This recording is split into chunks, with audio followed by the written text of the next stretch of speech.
the Rebel Alliance to the IMC's galactic empire. The Frontier Militia is one of two primary factions present in the universe of Titanfall. A group of freedom fighters, mercenaries, homesteaders, and disenfranchised settlers who have taken arms to fight the IMC in order to secure their independence from the objective rule of Earth. But just who are the Frontier Militia? Where did they come from? What are their motives? What are their goals? In today's episode, we will be exploring the history of Titanfall's morally questionable protagonist organization. Welcome back to the Advocate Network.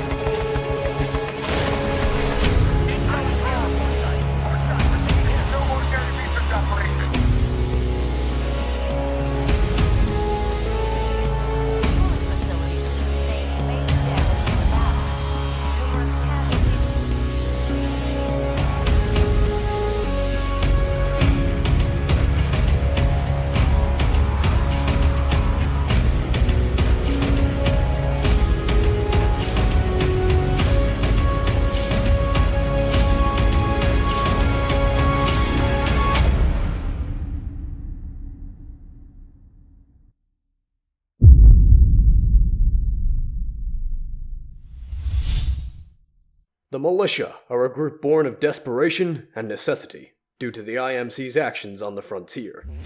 When the first wave of settlers arrived in the region, they were initially expecting to receive follow-up support in the way of protection, supplies, and funding. However, the IMC soon withdrew their support. There were a number of reasons behind this, the most common being simply that the sheer novelty of finding and exploring new planets was beginning to wane in the public eye.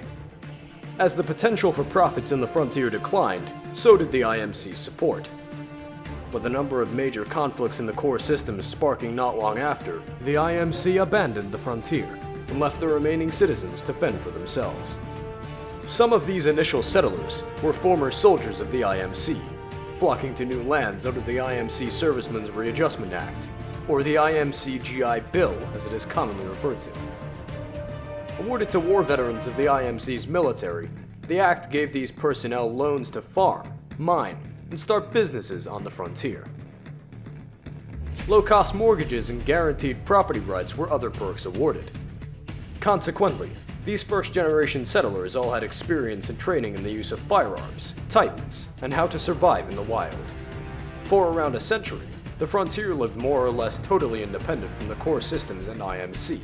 So when the corporation returned to the frontier to claim eminent domain over the people and resources there, it was only a matter of time before tensions sparked into armed conflict, and the skills passed down by those original settlers were put to use. It is possible that the Titan Wars, around 2 decades before the events of Titanfall 1, were the result of this spark. It would certainly fit the general timeline after all. While we don't know the specifics of these wars, and what we do know will be covered in a separate video at a later time, it is probable that the wars ended by cementing the IMC's dominance in the frontier, leading the militia to largely fight a guerrilla war for the next few years. If the IMC's propaganda is to be believed, the militia are certainly not above fighting dirty, utilizing terrorism, plainclothes insurgents, hit-and-run strikes on IMC targets, raids on manufacturing plants that supply the IMC's armaments, and even hiring mercenaries, smugglers, and other hired guns to fight their battles.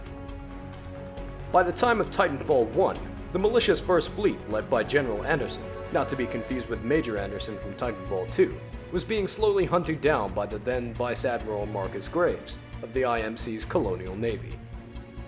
On the run and with nowhere to hide, the fleet was forced to make a desperate gambit in an attempt to refuel. With General Anderson being killed shortly before the now infamous Fracture operation, Commander Sarah Briggs was suddenly in charge of an entire fleet. Striking at sites M41 and M34 on the planet Victor, the militia was able to successfully penetrate the IMC defenses and deploy their ground forces at the site's fracking towers and AA defenses. Many ships successfully refueled without issue, however many more were destroyed by Graves' fleet. Soon, the militia would enlist the help of an ex-IMC officer James McCallan to assist the cause. Within the space of a month, the militia went from a small movement on the verge of destruction to a military might that could challenge the IMC at the height of their power. Striking at Demeter, the militia would destroy the vital refueling facility and leave the IMC stranded on the wrong side of space. McAllen would, unfortunately, for the militia at least, be killed in a self-sacrifice to ensure this victory, though he would become a martyr for the militia cause, and proof that former IMC could be a force for good if they chose to be so. Following the Battle of Demeter, the militia has become more unified than ever, further resembling an actual military and government over a simple band of farmers and colonists using scraped-together firearms and mismatched equipment. They have captured over a quarter of frontier space since their first major victory, and have since gone on to capture the plants needed to produce BRD-01 Spectre combat droids, alongside their Stalker and Reaper successor models. A piece of military equipment, however, that has not had to be scavenged from the IMC is the Vanguard-class Titan. Beginning active service just over 2 years after Demeter, the Vanguard class has overseen much higher success rates than any previous model developed by Hammond Robotics, and is now exclusively provided for the newly formed Militia Special Recon Squadron, which houses notable figures such as Commander Sarah Briggs and Captain Ty Lastimosa, the latter being a key figure in the testing of the new Titan model, with his very own Titan, BT-7274. Another key militia creation following Demeter is the McAllen-class carrier, where the militia formerly relied on salvage and conversion of civilian vessels, tankers such as the Annapolis being an example, for their military use. They now have a dedicated fleet of new ships designed specifically for the militia's wants and needs. Able to carry dozens of Titans, hundreds of infantry, and several wings of Crow dropships and Hornet fighters, the McAllen class is the eternal symbol of James McAllen's sacrifice in the Battle of Demeter, with the first ship of the line appropriately being named the MCS James McAllen. The militia has also conducted many other operations. On Grideron, militia forces would utilize abandoned reservoirs as long-term desert patrol outposts to hide from the baking radiation of Grideron's star and the observations of IMC recon satellites in their preparations to strike on their heavily fortified training ground Whitehead. Elsewhere, the militia would also attack the Overlook, a cargo way station converted by the IMC to a penitentiary for militia prisoners of war. Even Harmony, the HQ of the entire militia organization, would not be free of conflict. Resource raids conducted by Spyglass would often place Harmony in danger of attack, with at least one IMC carrier being downed in a distant lagoon, leading the IMC Spectres to pacify the nearby fishing village. At least one attack would also be conducted on the fleet operations base set up by Spyglass and the Remnant Fleet, with the militia attempting to respond to SOS signals sent out by the terraforming company who had previously set up shop on the planet. However, the latest known militia operation is possibly the largest undertaking yet. A massive multi-frontal attack designed to gain new territories. The militia has attacked over 20 research bases set up by the Archaeological Research Division to investigate rumors of emerging technologies and superweapons being developed by the IMC. One such operation, Operation Grizzly, would yield a peculiar gauntlet, seemingly giving the user the ability to jump through time. A short while later, the 9th Militia Fleet led by the James McAllen and its supporting elements, the 2nd Militia Fusiliers, the 3rd Militia Grenadiers, and the 41st Militia Rifle Battalion would be sent to the mysterious and seemingly largely abandoned world of Typhon. Here, the SRS led by Lastimosa and Anderson would attempt to investigate rumors of a fold weapon with the ability to destroy entire worlds. Although both officers, alongside many other ordinary pilots and riflemen, would be killed by the heavy anti-orbital fire in a surprise attack and the ensuing fighting, one rifleman, Jack Cooper, would rise to the occasion and destroy the fold weapon, securing militia victory for now.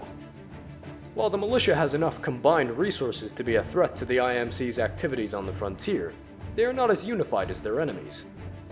The militia accepts many types of criminal into the ranks, and there is no single motive that can be commonly applied to the organization as a whole, except the will to remove the IMC permanently. Consequently, commanders have many different ideas about how to deal with the IMC, and they don't always see eye to eye. Additionally, The militia can be an easy cover for many criminal elements not officially associated with the organization, and it is likely that many of its personnel simply see the militia as the path of least resistance. Ultimately, the militia has vastly grown in strength and size since the Battle of Demeter. Their continued success in the campaign against the IMC has seen many former IMC soldiers, pilots, and officers defect to their cause. And for the first time in their history, the militia is no longer reliant on stealing the IMC's equipment to fight, and is now completely self-sufficient. This about concludes the history of the Frontier Militia.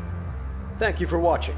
If you enjoyed this episode, please feel free to like and subscribe, as well as leaving any feedback and suggestions you may have that will help us bring you the very best content here at the Advocate Network.